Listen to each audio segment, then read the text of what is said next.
so I think that we can move on. And the next topic I'm curious about is your experience of flying airplane. We mentioned a little bit about that, but let's dive deep a little bit. So the first question, how was your first flight looks like? The first time you fly? I guess that maybe you still can remember it. The very first time I flew was from Lackland Air Force Base in Texas, where I took my basic training. Yourself, or you have a co-pilot? No, I'm not flying. I'm sitting back and looking out the window. Oh, you are a passenger. Yeah. You are not the person. The Air Force is flying us to our tech school. I'm now going to go to radar school. Oh, you are a passenger in the airplane. They fly me there. So how old are you? 18.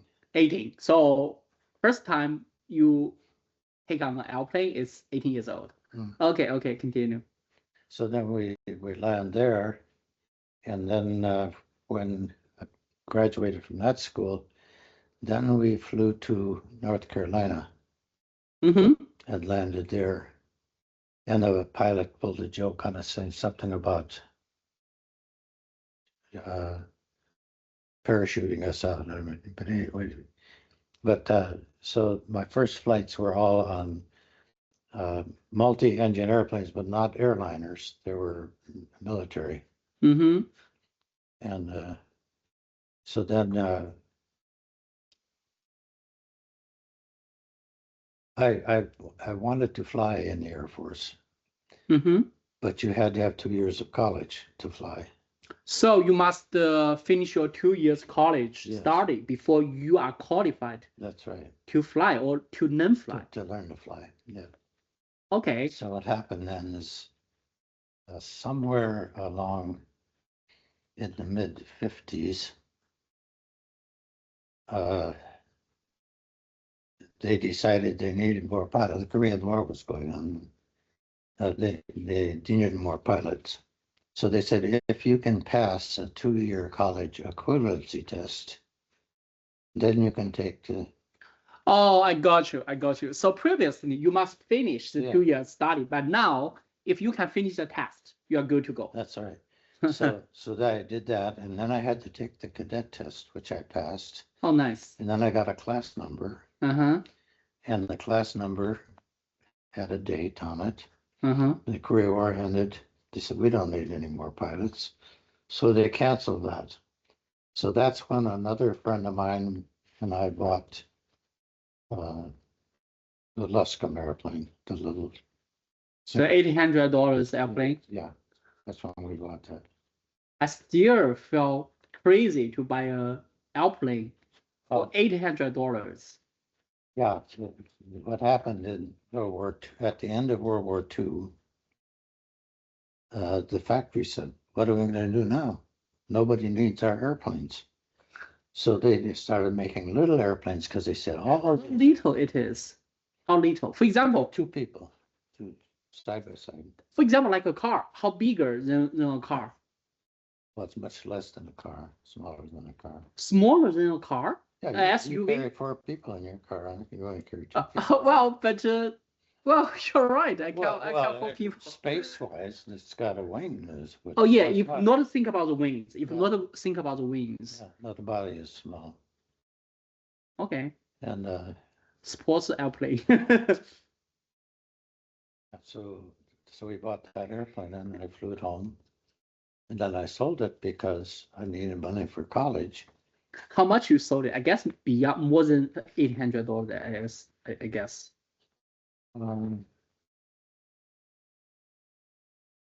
Yeah, I think it's. I know that if I bought it now, that same airplane, much older, would cost like $30,000. $30,000. $30,000, yeah. So airplanes prices went up. But anyway, everything's the prices went up.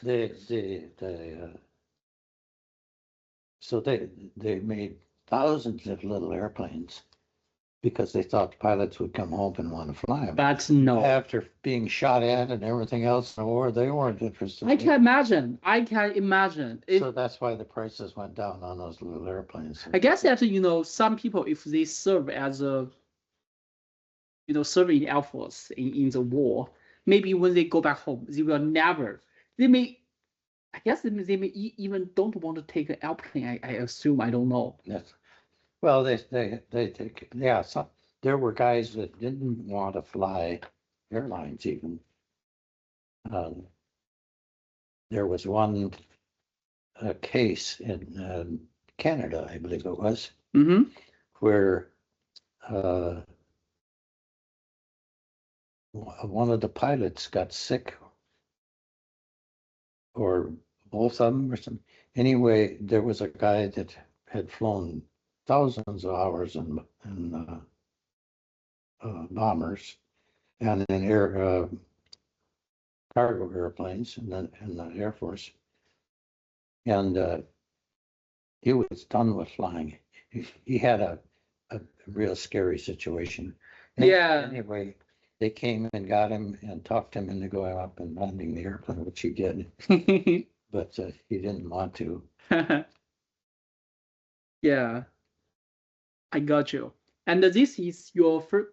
So you, the first time you took on an airplane is 18 years old, and then you learn how to fly it.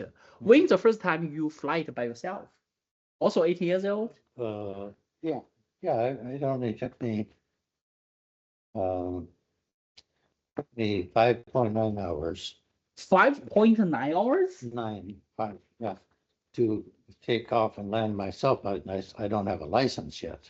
You don't have a license and No. you fly an airplane? I have to fly it 40 hours to get a license. Okay. Do you have a co-pilot sit next to you when you practice?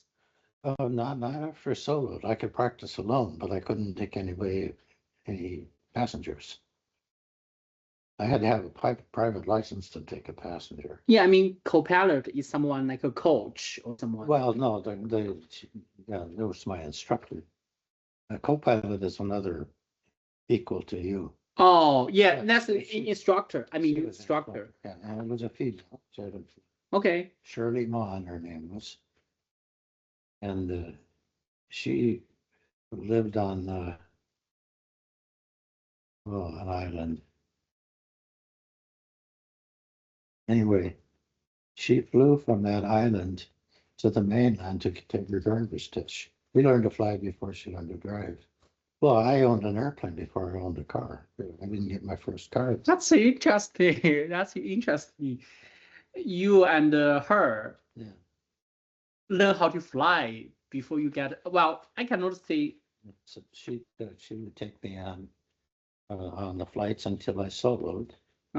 And I was then allowed to go out and fly so many times to get, and then she would take me on a long cross country. And then when I did that, she was satisfied with me. Then she would let me go on that solo.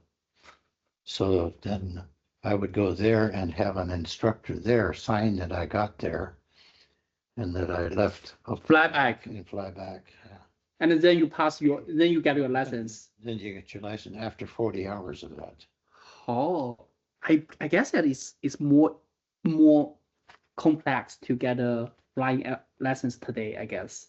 Oh yeah. I can imagine. Yeah. So you should, everything. And it's very expensive now. Oh, of course, expensive, more complex, more time consuming. Yeah. More regulations. Yeah. Okay, everything you should do it as early as possible. I should know how to fly half a century ago. That's right. But I don't want to do so. Well, okay. So the next question is that when you learn how to fly, which part is the most difficult part? I would say landing. Why landing is so hard? Well, because you're coming in at 90 miles an hour, and and then you have to let the airplane slow down, and drop in, So it's the scariest. It's not necessarily the dangerous. Taking off can be because you add power to it, and your airplane wants the torque wants to turn the airplane. Oh, you mean the direction? It may not so straight. Right.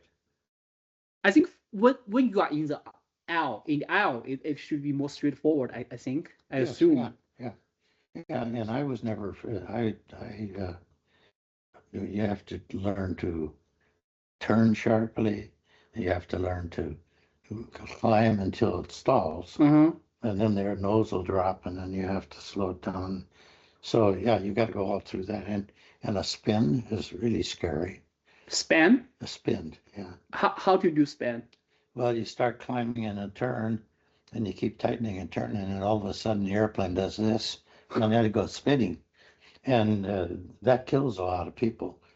But I didn't have any trouble with it because you stop the spin, and then you drop your nose to pick up enough speed, and then pull out. And when you fly, you will have the feeling of loose gravity. Like free drop. Oh yeah, I don't know how you feel about it. I really hate that. I even don't like roller coaster. That makes me feel very, very uncomfortable. I've jumped out of airplanes too, so that. Yeah, you feel okay with that? Yeah. It's so uncomfortable. You fall 300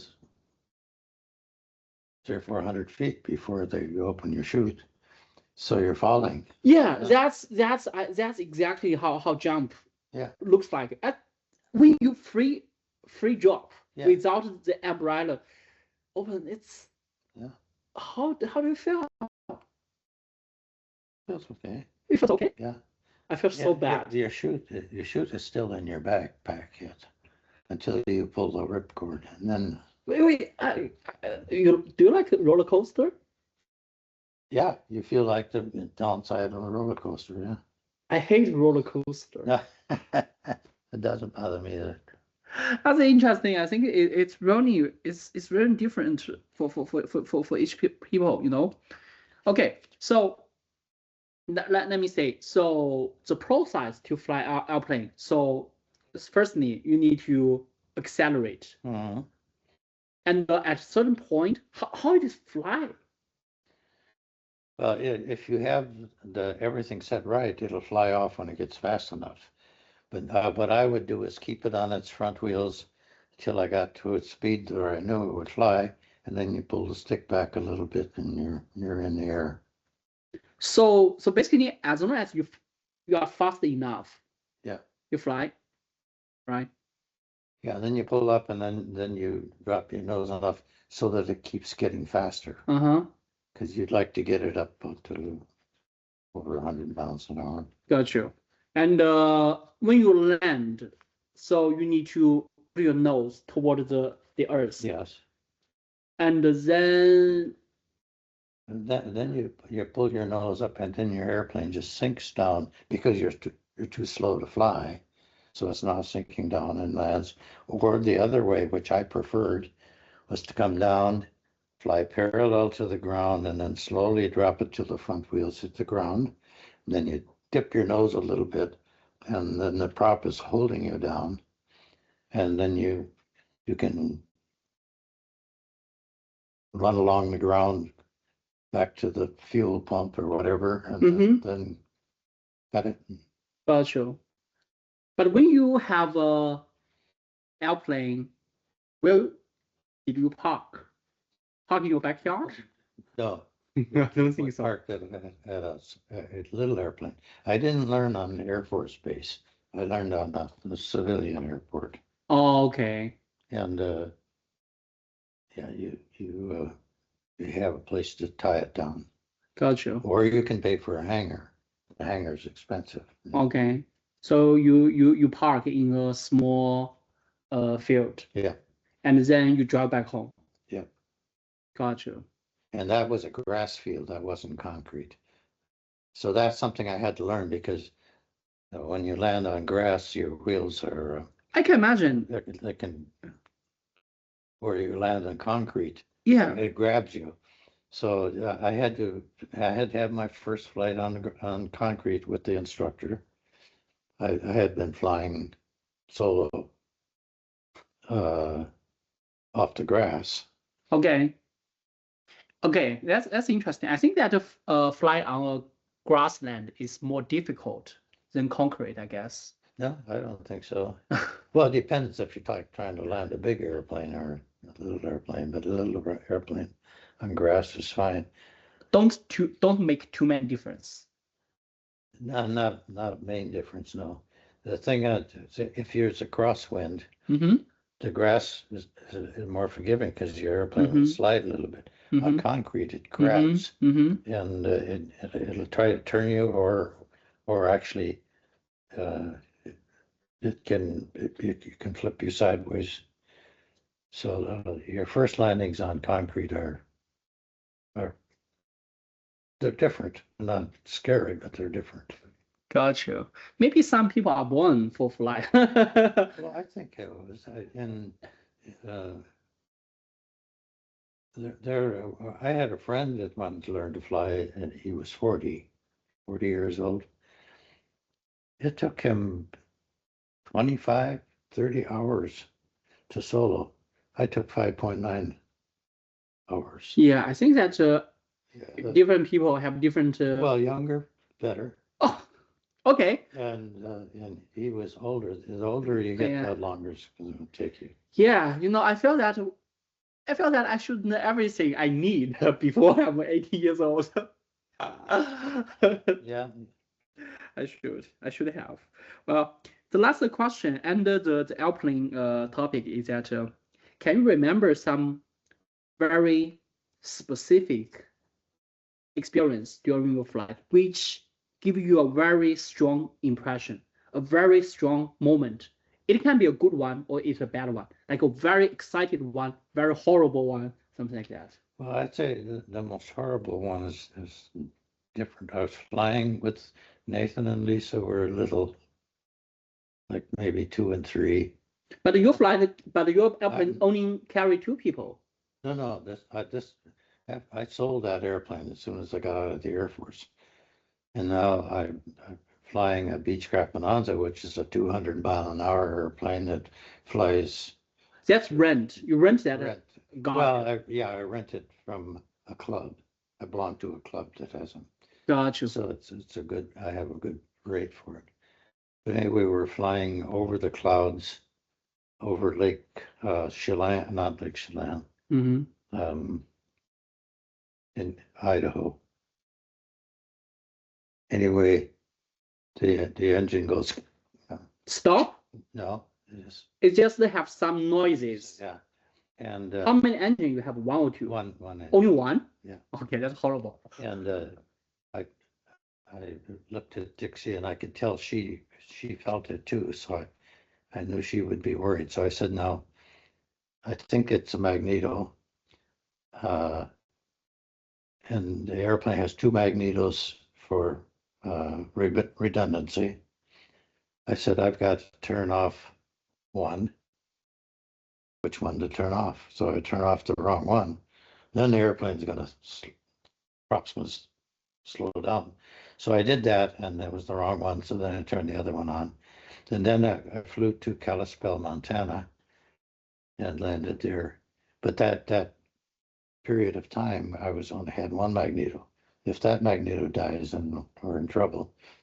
So real trouble. There. Real trouble. And so then they ordered a magneto, and a new magneto, and put it in. So that's a scary time, because that's the most scary one. That's the most close one to death, I guess.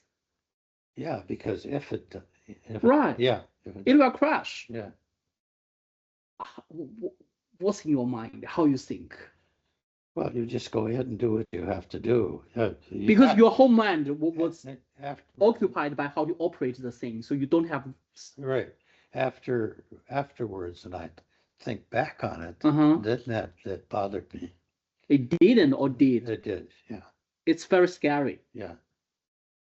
But that's one of the things about flying, that your mind has to keep operating even even when you're scary. Yeah, I guess that if you are a person who don't know what to do when you feel panic, maybe it's well, yeah, that could happen, and that does happen, but it didn't. It never happened to me. Oh, you are born pilot, kind of. Well, I feel like I was meant to fly. Yeah. Yeah, because yeah. How old was Nathan at that time when that thing happened? That was they were 2 and 3 or. Oh, then he's too and too 4. young to feel scary. Yeah, he's too young. He doesn't know scary. I think if it's now, he will. Yeah, he will have a lot of emotional feelings, I guess. Okay, so let's go to the next topic. The next topic